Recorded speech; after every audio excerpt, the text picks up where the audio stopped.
Hello, and a very warm welcome to today's Select Science webinar. My name's Charlie Carter. I'll be moderating today's presentation, and I'm delighted to be joined by expert neurologist Dr. Amanda Chan, who has a fantastic talk lined up for us titled Discovering Novel Immunological Clues for Small Fiber Neuropathy with Innovative Techniques. SFN is underdiagnosed and underrecognized due to a lack of robust diagnostic tools. But Dr. Chan hopes to develop precision treatments for her patients with debilitating symptoms. In this session, Dr. Chan will be reviewing the current literature on autoimmunity in SFN and share her journey discovering novel autoantibodies for the disorder. Please submit your questions for Amanda at any time during the webinar using the button to the left of your screen. And without further delay, I would like to hand over to Amanda. Thank you very much for the kind introduction. Good afternoon, good evening, everyone, and thank you for attending this talk in Discovering Novel Immunological Clues in Small Fiber Neuropathy with Innovative Techniques. I thank the organizers for the opportunity to share my work and the collaboration that I've been involved in with Sengenics. To set the stage for this talk, I will start off by giving a brief overview of small fiber neuropathy, from here where I will refer to as SFN for short. To those who may not be clinicians or neurologists or those unfamiliar with the disease, I will discuss the definitions and presentations of small fiber neuropathy. Essentially, SFN is a disease that exclusively affects the small nerve fibers. Large nerve fiber involvement needs to be excluded in order to make the diagnosis of SFN. Most neuropathies reported in the past literature refer to large fiber neuropathies, which are easier to access and diagnose, while small nerve fiber diagnostic tests were not made available until the past 10 to 15 years. So there is less, albeit increasing, literature on SFN. Large nerve fibers are in charge of muscle control and most sensory modalities, but small nerve fibers include two major types of fibers, the A delta fibers that are thinly myelinated and the C fibers, which are unmyelinated. They are mainly in charge of pain perception of temperature and autonomic functions, including control of heart rate, blood pressure, perspiration, gastrointestinal, or genitourinary functions. As a result, symptoms of SFN can broadly be stratified into sensory symptoms and autonomic symptoms. Common sensory symptoms would include pain, paresthesia, hyperalgesia, allodynia, with a variety of descriptions such as burning and sometimes even as itch.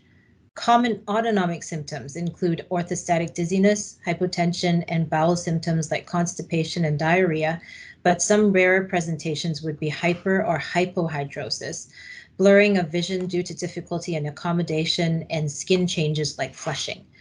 Most patients present with sensory symptoms, while autonomic symptoms need to be proactively and individually inquired for, as patients are oftentimes unaware of the association with SFN or the presenting symptoms.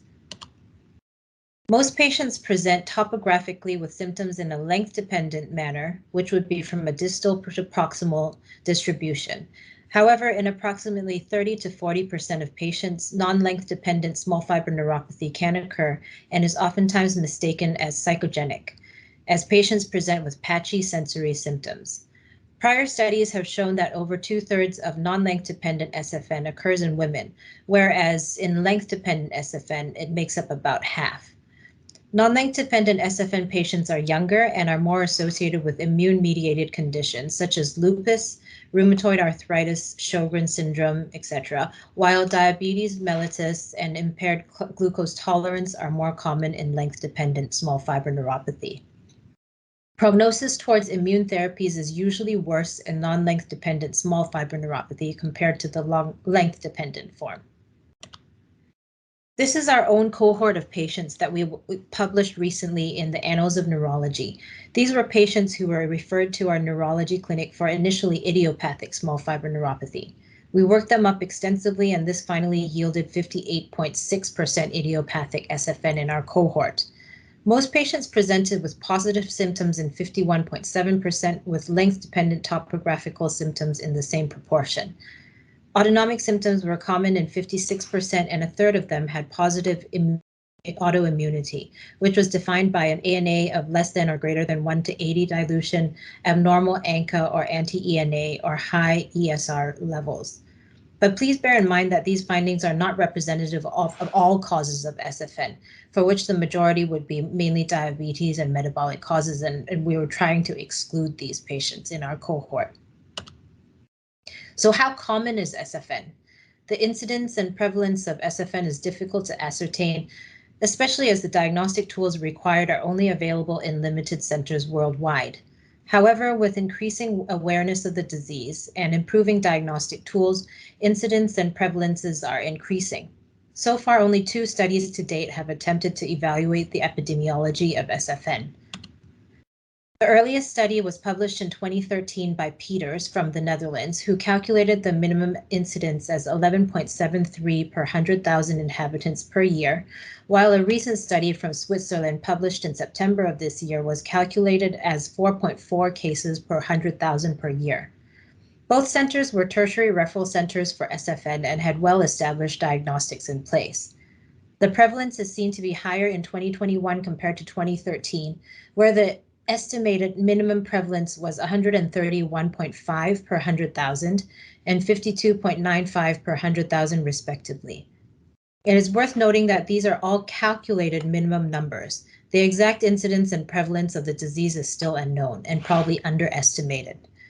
To put this into perspective, the incidence of acute inflammatory demyelinating neuropathy and chronic immune-mediated demyelinating neuropathy are much lower at 0.6 to 1.9 and 0.7 to 1.6 cases per 100,000. And the prevalence of myasthenia gravis and multiple sclerosis are also lower at 14 to 20 per 100,000 and 35.8 per 100,000. So this highlights how common SFN actually is. Moving on to the diagnosis of SFN.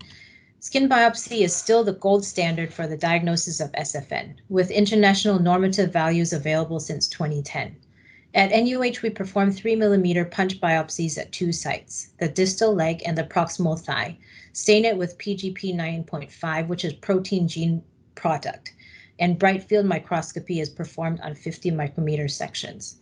In panel A here, we can see the skin biopsy from a healthy individual showing extensive intraepidermal nerve fibers, but panel B shows staining from a patient with SFN, revealing severe depletion of the intraepidermal nerve fiber density. Panel C shows large swelling of the intraepidermal nerve fibers in a patient with small fiber neuropathy, which is considered to be pre-degenerative changes. And panel D shows fragmented dermal nerve fibers in a patient with SFN, which are weakly stained.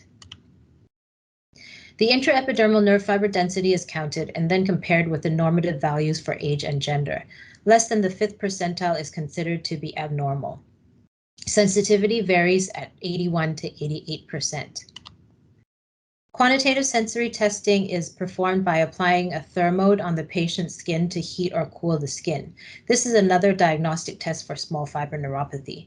Patients respond to the temperature stimuli by pushing a button, and the sensory thermal threshold is recorded and automatically compared to an age-matched normative data.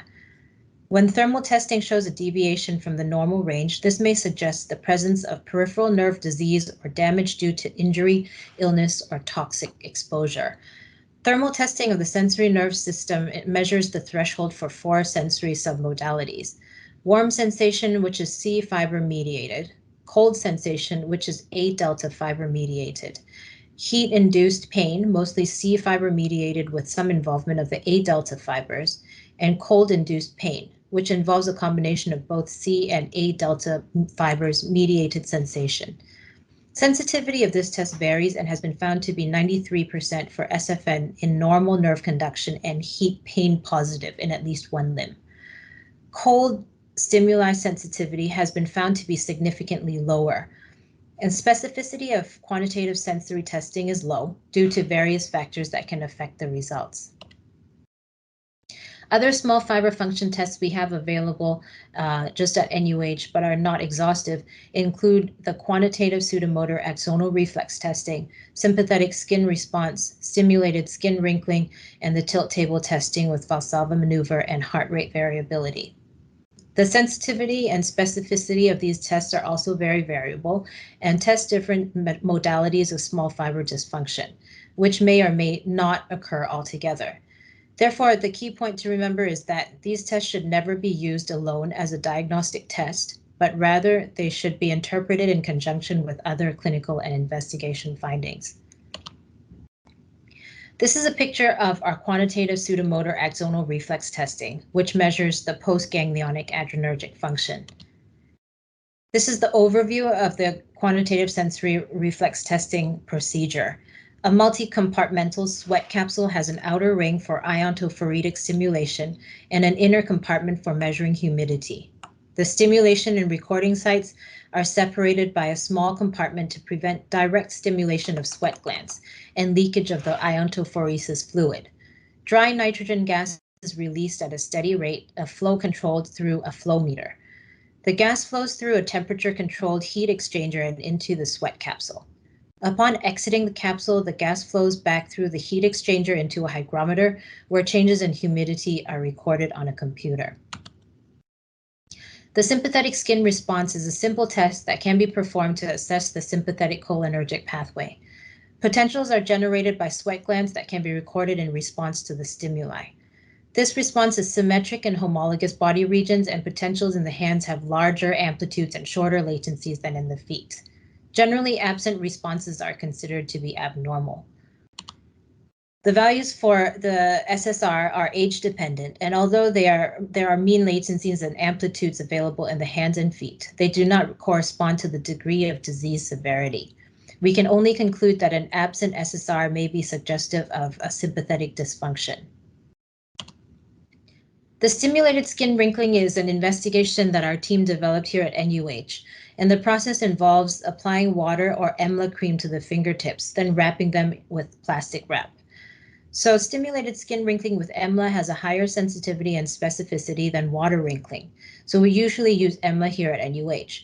The process underlying SSW has been identified to be dependent on digital vasoconstriction, which is mediated by the sympathetic nerve fibers. The number of wrinkles on the skin is counted and has been identified to be inversely proportional to the degree of sympathetic function. This is the different gradings of the wrinkling of the palps of the fingers. We take an average score of all fingertips, and an average score of 3 or 4 is considered normal. 2 is suggestive of mild small fiber dysfunction, while 1 is moderate and 0 is severe. Tilt table testing is a test of cardiovagal function and is indicated in patients with postural hypotension, autonomic dysfunction, postural orthostatic tachycardia syndrome, and various other conditions. During the tilt table test, we will also perform the Valsalva ratio, which is an index of baroreflex-mediated bradycardia. The subject is rested or recumbent and asked to blow into a manometer to maintain a column of mercury at 40 millimeters mercury for 15 seconds. There are 4 main phases in the Valsalva maneuver. In phase 1, there is a transient rise in blood pressure due to increased intrathoracic and intra-abdominal pressure, causing mechanical compression of the aorta. In early phase 2, phase 2E, the reduced preload or venous return and reduced stroke volume lead to a fall in cardiac output. Total peripheral resistance increases as a result of efferent sympathetic discharge to muscle, and within 4 seconds after the increase in sympathetic discharge, the fall in blood pressure is arrested. This is late phase 2, or 2L that you can see here. Phase 3, like phase 1, is mechanical and lasts for 1 to 2 seconds, during which blood pressure falls. The major mechanism is the sudden fall in intrathoracic pressure. In phase 4, venous return and cardiac output have returned to normal while the arteriolar bed remains vasoconstricted, hence the overshoot of blood pressure above baseline values. In a patient with adrenergic failure, that you can see in figure 1B, there is loss of phases 2L and 4 and a delay in blood pressure recovery. The Valsalva ratio is calculated as the highest heart rate during expiration over the lower heart rate during the first 20 seconds after expiratory strain. This varies according to gender, age, body position, duration, and intensity of the expiratory strain, and is reduced in patients with adrenergic dysfunction. Heart rate modulation depends on parasympathetic cardiac control, and a respiratory rate of 6 cycles per minute induces max heart rate variability in healthy persons. So the expiratory and inspiratory ratio is determined from the max and minimum heart rate during rest, and values depend on age, sex, body position, body weight, drugs, and respiratory effort. Until today, there are no clearly defined or accepted diagnostic criteria for small fiber neuropathy. This table shows the 2 most commonly used criteria. The first set of diagnostic criteria available were produced by DeVigli in 2008. Today, these criteria are also known as the BESTA criteria, which requires a combination of at least 2 abnormal findings of clinical signs of small fiber impairment, abnormal quantitative sensory testing, or abnormal intraepidermal nerve fiber density at the distal leg. Exclusion criteria would be a clinical or investigation findings of large fiber involvement. The neurodiab criteria was revealed by Tesfaye in 2010 and was borrowed from the diabetic neuropathy study group. This criteria categorizes patients into the degree of diagnostic certainty.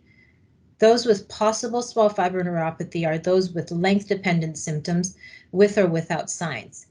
Probable small fiber neuropathy would be an addition of signs and normal nerve conduction test, while definite would include an additional abnormal skin biopsy and or abnormal quantitative sensory testing thresholds at the feet. These 2 sets of criteria for small fiber neuropathy are not very strict, considering how skin biopsy has the highest sensitivity, but the neurodiab criteria allows the use of quantitative sensory testing, which is of low sensitivity and specificity in replacement of the skin biopsy. This shows that further improvements are required in order to improve the diagnostic accuracy of this disease. Most recently, DeVigli proposed a new set of criteria for SFN. This research paper in Brain from December 2019 was based on a reappraisal study of 150 patients with sensory neuropathy and included an extra prospective and follow-up validation of 352 new subjects.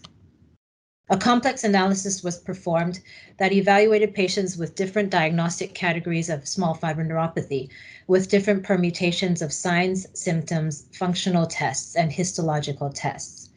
At the top, patients with possible small fiber neuropathy with only symptoms with no signs, but a variety of positive tests, eventually did not end up to have a diagnosis of SFN on prospective follow-up. Whereas those patients with definite SFN, based on the BESTA criteria, which includes no signs, who had abnormal quantitative sensory testing and intraepidermal nerve fiber density, eventually developed clinical signs upon prospective follow-up. Approximately a third of definite small fiber neuropathy based on the BESTA criteria went on to develop large fiber nerve involvement. So in summary, they concluded that a combination of clinical, functional, and structural approach is most reliable for the diagnosis of SFN, and that sensory symptoms alone should not be considered as a reliable screening feature. They, however, did not suggest alternative specific diagnostic criteria, which left me with 2 major questions. One is what is the weightage of clinical, functional, or structural? And 2, are there more biological or biochemical immunological markers that can help to confirm the diagnosis of small fiber neuropathy? In order to answer those questions, understanding the etiology and the pathophysiology of SFN is of utmost importance. There are many reported causes or associations of SFN, many of which we have tabulated here in our review in Muscle and Nerve in 2016.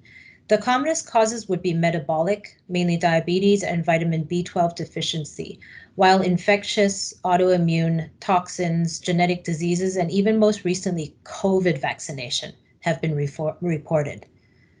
Last but absolutely not least, no cause is found in up to 50% of patients. But until a diagnosis of idiopathic SFN can be made, a thorough workup for these secondary causes must be performed. This is a modified diagnostic algorithm for the workup of SFN that we have at NUH. Patients with signs or symptoms of SFN undergo nerve conduction studies, which if normal and almost in parallel, they will have blood drawn for the possible etiologies. Small fiber sensory and autonomic function tests will be performed, followed by skin biopsy. In select patients where inflammatory, autoimmune, or paraneoplastic etiologies are suspected, lumbar puncture will be performed. If malignancy needs to be excluded, a PET scan or CT scan will be arranged. And if clinical features are suggestive of amyloidosis, Congo red staining will be performed on peripheral fat pad biopsies, and if family history is positive, genetic testing will be considered. If all of these causes are excluded, including a recent COVID infection or vaccination, they will be diagnosed as idiopathic small fiber neuropathy. So idiopathic SFN may actually not be as idiopathic as we once thought. Over the years, researchers have described various autoantibodies that may be associated with SFN, although causation has not been confirmed in most of them. Dabby et al. Obtained clinical, electrophysiological, morphologic, and laboratory data of 25 patients with significantly elevated anti-sulfatide antibodies and reviewed the data. So 4 groups were distinguished based on clinical and electrophysiologic data, and one of the groups were comprised of 8 patients with predominantly small fiber neuropathy symptoms and diagnosed with small fiber sensory neuropathy, which made up 32% of their cohort. A retrospective study by Levine et al. Evaluated the rate of serum antibodies in 155 patients with confirmed SFN and found that 37% of patients had IgM against trisulfated heparin disaccharide, TSHDS, which is a cell surface protein, whereas 15% had IgG against fibroblast growth factor receptor 3, FGFR3, which is an intracellular protein. So TSHDS antibodies were statistically more frequent in patients with SFN compared to controls. In 2018, Fuji discovered antiplexin D1 antibodies that cause neuropathic pain and confirmed its prevalence and pathogenicity in small fiber neuropathy in 2021. So what about sodium channel antibodies? In this study, we took sera from patients with acute SFN and stained them against murine skin sections. Panel A shows the acute phase sera on the left column, colocalized with the small nerve fibers in the dermis, but the convalescent sera showed resolution. Panel B here shows 2 patients' sera that were immunostained against the murine dorsal root ganglion, and they strongly stained the small neurons positive for sodium channels. Panel C is the lumbar spinal cord sections that were incubated with acute phase IgG that disappeared in the convalescent phase. Patient 2 and patient 3's acute phase IgG also stained the murine spinal cord section. Overall findings suggest an affinity of the patient's IgG towards sodium channels, but this needs to be validated in larger studies that we are currently performing. So the treatment of small fiber neuropathy entails symptomatic treatment and definitive treatment of the underlying causes. Symptoms can also be managed by medications or rehabilitation techniques. Common neuropathic pain treatments include antidepressants, anticonvulsants, opioids, and topical therapy. But these treatments are ineffective, untargeted, and few have been studied specifically for SFN. Despite the multitude of medications and combinations that we use, the efficacy is far from ideal. Postural hypotension is also a common symptom of SFN, with autonomic dysfunction occurring in approximately half of our patients. This is known to be difficult to treat, and medications we have are limited, but include midodrine, pyridostigmine, fludrocortisone, and droxidopa, just to name a few. Rehabilitative programs have also been shown to be useful for SFN, but their treatment focuses mainly on treatment of the neuropathic pain aspect of SFN. Vibration treatment, aerobic exercises, resistance exercises, cognitive behavioral therapy, transcutaneous electrical nerve stimulation have all been described before and has been used with some degree of success. For patients with clear causes of SFN, such as diabetes and vitamin B12 deficiency, treatment of the diabetes and oral replacement of vitamin B12 would be the definitive treatment. But for patients with immunological, inflammatory, or idiopathic SFN, evidence for the use of immunosuppressants have been described for decades, although most studies are small and retrospective. Dabby first described 4 patients in a case series with acute SFN that responded to steroids at 1 milligram per kilogram for 4 weeks, while Oaklander retrospectively evaluated 15 pediatric patients with SFN. 10 of them responded to corticosteroids. Over the years, intravenous immunoglobulin is the immunotherapy most described in SFN literature for idiopathic small fiber neuropathy. So the exact mechanism of IVIg is unknown, but the proposed mechanisms are numerous and include blockade of cell-cell interactions that are mediated by cell surface receptors. Fc-dependent pathways include competitive blockade of immune complex binding to low-affinity Fc gamma receptors, and modulation of activating and inhibitory Fc gamma expression on innate immune effector cells and B cells. So high doses of IVIg are also believed to have an anti-inflammatory effect. So the question remains, in SFN IVIg or not for IVIg? To date, there have been many papers discussing the use of IVIg as a type of trial or rescue therapy. Most of these papers are small case series or reports. I chose to extract two larger and bigger studies on IVIg and idiopathic small fiber neuropathy for the purposes of this discussion. The first one by Liu at Harvard was a retrospective study involving 55 patients who received at least 1 gram per kilogram for more than 3 months. They measured the change in composite autonomic function testing reports and pain severity ratings. Abnormal autonomic function test was reduced from 89% to 55%, while pain dropped 1 point. 77% of patients were IVIg responders.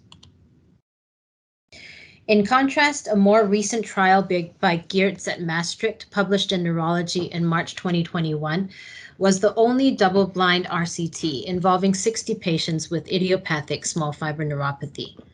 IVIg was given at 2 grams per kilogram induction, followed by 1 gram per kilogram every 3 weeks maintenance. The pain intensity numerical rating scale score at 12 weeks was reduced in 40% of IVIg patients, compared to 30% in placebo. Although there was more improvement in patients who received IVIg, this was statistically non-significant. The evidence from this RCT contradicts what was previously found in many retrospective studies. Perhaps larger studies and an understanding of the pathophysiology of idiopathic SFN is necessary. In certain secondary SFN conditions that are inflammatory in nature, IVIg has also been shown to be effective. Although evidence is limited to case reports and small case series, SFN associated with sarcoidosis has been reported to be effective in many small papers. Parambo described 3 patients with biopsy-confirmed SFN associated with sarcoidosis and found that pain and dysautonomia had improved, while a larger retrospective review of 143 patients showed that 76% of patients improved. Sjogren's syndrome is another condition associated with small fiber neuropathy. IVIg reduced pain by 73.4% in a case series of 5 patients, while 1 patient showed improvement of the quantitative sensory test. In celiac disease, IVIg was also found to improve the modified total neuropathy score, and these symptoms recurred after stopping IVIg.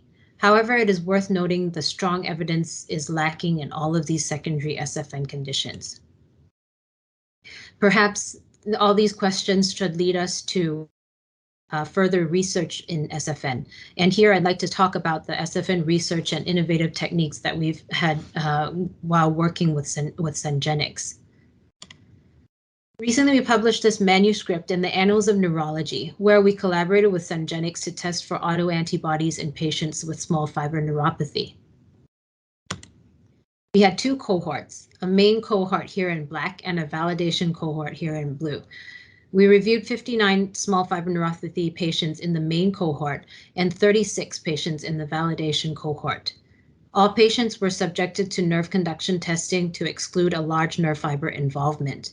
1 patient was excluded due to abnormal nerve conduction tests in the main cohort, and their sera were collected and subjected to quality control and normalization. In the validation cohort, 1 failed quality control and 2 failed normalization. From here, Syngenics tested the sera with their discovery panel that encompassed over 1,600 autoantibodies that were selected based on their association with immunological conditions. These were compared against 20 age and gender matched controls. Eventually, 11 autoantibodies were identified in the main cohort and 131 were identified in the validation cohort. The fundamental principle of the Syngenics technology that sets it apart from other proteomics panels is that it allows detection of the autoantibodies in their original and functioning conformation. When the protein of interest is correctly folded, it co-translationally drives the correct folding of BCCP. BCCP tagged biotinylated CREX proteins are immobilized onto a customized streptavidin-coated hydrogel surface, as you can see here on the left. CREX proteins retain their folded structure and function as if they are present in an aqueous environment, and proteins behave as if they are in free solution. On the other hand, and on the right panel here, you can see with the gray protein, when the protein of interest is grossly misfolded, it co-translationally drives misfolding of BCCP so that it can no longer become biotinylated, preventing it from attaching to the surface. These proteins simply get washed away. So moving back to our research paper, we further took this partial least squares discriminated analysis of the main and validation cohorts, and it showed here that there was positive and adequate separability between the idiopathic small fiber neuropathy patients in the orange circles, the secondary small fiber neuropathy patients in the gray circles, and the control groups, which is in the blue circles, in both the main and validation cohorts. 9 autoantibodies were identified to be reproducible cohorts with MX1, DBNL, and KRT8 being the first 3 major contenders, and they were most significantly altered in small fiber neuropathy patients compared with the healthy controls. Heat map visualization shown here showed that there was clustering seen especially at MX1. In the top panel main cohort, you can see here that there's some clustering and it appears at MX1 in the idiopathic small fiber neuropathy patients. So further subgroup analysis into idiopathic small fiber neuropathy and secondary forms of small fiber neuropathy confirmed that there was significance in MX1 autoantibodies that was significant at a level of P equals to 0.009, whereas it was insignificant in the other 8 proteins. This suggests that MX1 may be an important marker to differentiate between the 2 conditions. MX1 is and also known as interferon-induced GTP binding protein MX1. It has been found to interact with ankyrin-like repeat domains of the TRPC channels and has been shown to have antiviral activity against RNA and DNA viruses. In the literature, it has been reported in neuropathic pain in mice and also in intervertebral disc degeneration and consequent back pain in humans. So with all the conflicting and limited evidence regarding SFN treatment and etiologies, it is essential to further evaluate the pathophysiology of SFN with a focus on the idiopathic SFN cases. This may further aid in the subtyping and treatment of SFN patients. Here at NUH, we have an ongoing SFN project since 2015, where we focus on idiopathic and autoimmune small fiber neuropathy. We compare clinical characteristics and questionnaires to quantify pain and disability, and patients further undergo 2 arms of testing, an immune and a genetic arm. Here I will focus on the immune arm, which is indicated in blue, and it involves antibody testing towards transmembrane channels that may be associated with the pain pathway, testing for soluble immune compounds, and also screening for other putative antibodies, which was tested with the Syngenics IOM protein array. Further validation studies and tests of pathogenicity will be performed in the next stage of our research. We will be collaborating again with Syngenics, but this time with their custom protein array, which continues to utilize the patented CREX functional proteomics technology to ensure that all proteins are correctly folded and functional. Their custom arrays can be specified to contain any number of from the existing Syngenix protein library, or they can be augmented. And in addition, proteins can be cloned and expressed based on the publications or other proprietary sequences. The content of custom arrays can be formatted onto a wide variety of designs. The genetics arm that I probably will not discuss much of, we usually will use Sanger or whole exome sequencing, and clinical immunological genetic correlations will be made with an aim to subtype the small fiber neuropathy. So in conclusion, an increased awareness of SFN is essential. It's worth bearing in mind that diagnostic criteria for SFN is still evolving. The pathophysiology and the etiology of idiopathic SFN requires further understanding, and further research is essential for other targeted treatments of SFN to be developed. Functional proteomics may be useful in screening heterogeneous conditions for diverse compounds that may be involved in any disease. Thank you very much.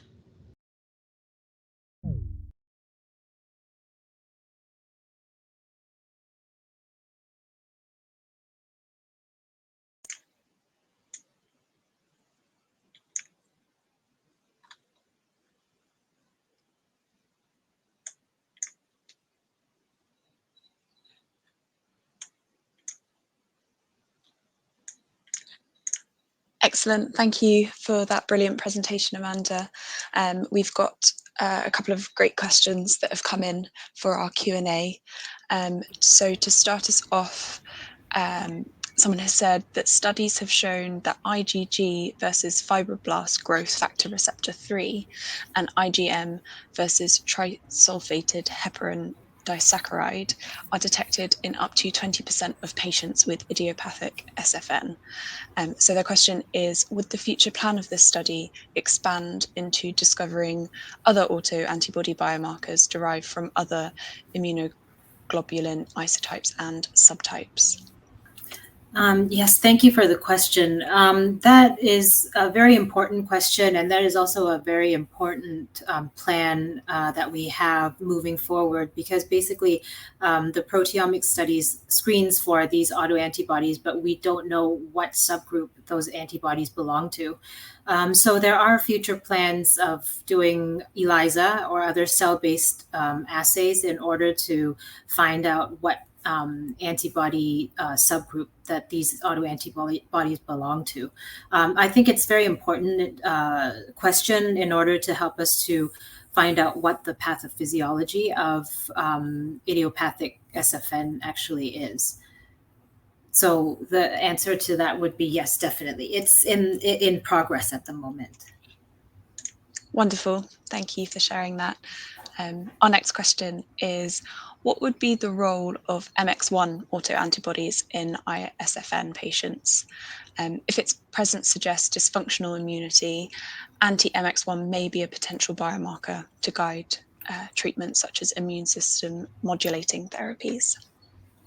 Yeah, so that's actually a very good question as well. MX1 autoantibodies have been described in some papers showing that it actually interacts with TRPC6 receptors. So the transient receptor canonical protein, which is a transmembrane protein. And that's been actually found to be overexcited in patients with chronic back pain, and also in some mice models as well. So I predict, of course, we still need to prove this.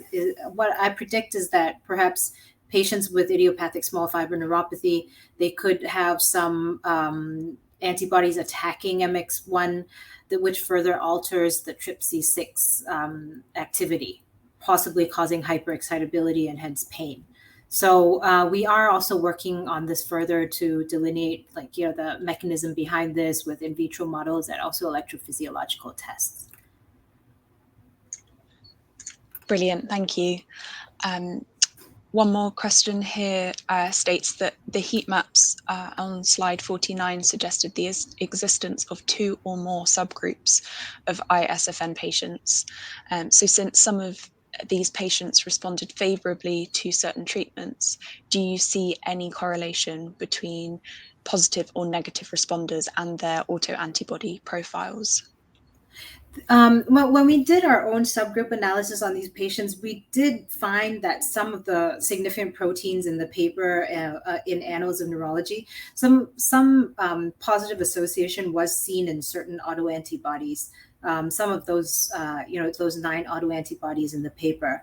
However, when we did the retrospective analysis, it seems that, the sample size was quite small.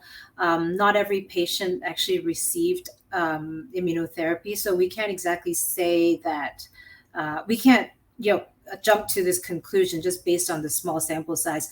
So definitely, this is worth researching further, because that would be very important, such as, what in the past, like patients with large fiber neuropathy, large fiber inflammatory neuropathy, especially CIDP, they were able to find certain antibody subsets, and then realize that those subsets would respond better to certain types of immunotherapy. And that's actually what we're hoping to achieve as well. But it's too early at the moment to say like which antibody shows that how patients with idiopathic SFN respond. We don't know that yet at the moment, but there definitely is some trend there that we are seeing. Hopefully we'll be able to update everyone soon. Excellent, thank you. If people would like to keep up to date with your research in this area, where's the best place for them to go? Well, we can, I'm sure hopefully we'll have more papers coming up, and of course, like we're always open for collaborations as well. So you can reach out to me, email me on the paper. My email is also there as well. So if you want to, please feel free to reach out. Perfect, thank you. And just to finish off our Q&A, can you tell us what you're hoping for the future of your work, or the next steps for you?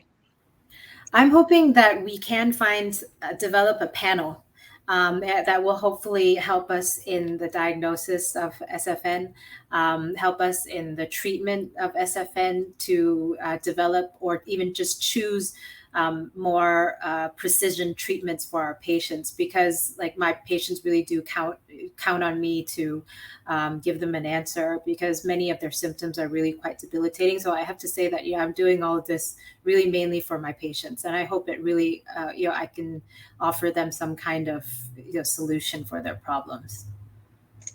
That's wonderful. Thank you, Amanda. Some very impactful work that you're doing. So thank you for sharing that with us today. Unfortunately, that's all we've got time for. So again, just a huge thank you to you for sharing your informative presentation and answering the questions that we did have time for. Thank you for having me. Brilliant. So if you do have any more questions for Dr. Chan, please feel free to follow up after the webinar. And email us at editor@selectscience.net, and we will pass these on for you. Please also navigate to the resources tab for your certificate of attendance. And if you would like to listen again to today's webinar or invite a friend to listen, it will be available to watch on demand in a few days' time. So goodbye, and thank you all once again for joining us.